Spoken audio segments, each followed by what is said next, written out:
Sambal Sotong Bakar by Roti Bakar Lele. West Siders, listen up. If you are lazy to go Geylang or Kampung Gemilang, here's a place for you.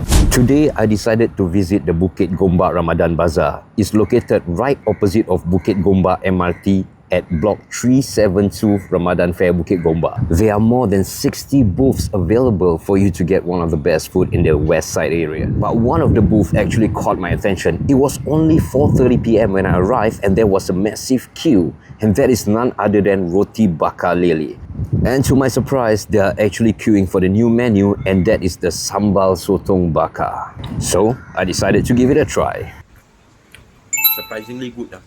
Surprisingly good. I was really surprised that the Sotong Bakar really hits my expectation. The sotong was fresh and it really blends in well together with the sambal. Sweet, spicy and tasty. Mana kau dapat ni idea sotong bro? Apa go serang aku pay mic aku just bikin lah. Sotong tak ada orang bikin soto bakar. Okay, aku try lah. Intention aku soto bakar. Tapi aku terfikir aku ada roti. Why not aku make use of aku pay roti. Sotong ni masa ni letak sambal. Okay, lepas tu kita wrap. Okay. Lepas tu nanti aku taruh dalam box. Dalam tu ada roti. Potong 4. Gini satu sotong berapa bro? Menu baru ni? $18 guys. Kau letak apa ni? Sambal bro, sambal. Agak-agak dah berapa lama kau grill? Dalam 15-20 minit. 15-20 minit. Okay, lepas tu kau overlay dengan sambal dengan sambal. Lepas tu last kali nanti aku tuang sambal juga lah. Okay, power. So aside from the sotong sambal bakar, they also have their normal, premium and savoury menu. And I get to find out today that they also have the desserts and kuih muih raya. So you can basically grab whatever you need over there as well to prepare for your Hari Raya. Okay, on top of that, kalau $15 ke atas korang spend dekat Roti Bakar Lele, korang akan dapat juga cabutan bertuah. Okay, on the 20th of March, pukul 7, close.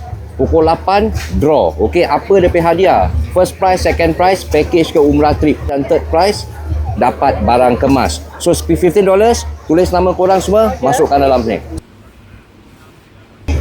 Now we are in front of Roti Bakar Lele store. As you can see, I just showed you the queue. It's only 4:55 PM, okay? And what day is it today? It's actually on Thursday. Jadi queue memang tengah panjang. Jadi pukul berapa diorang buka? Okay, diorang buka for weekdays pukul 3 sampai ke pukul 11 malam. For weekend dalam pukul 1 diorang buka. Okay, Saturday, Sunday. So bila bazar ni ada sampai bila? Daripada 19 February hingga ke 20 March. Again, to all the West Sider, even North Sider, sila datang on the weekends, support mereka di sini.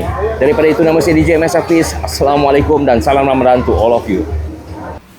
Thank you Latif once again from Roti Bakar Lele for the nicely packed food to keep the food warm. It's delicious. You gotta try it, guys.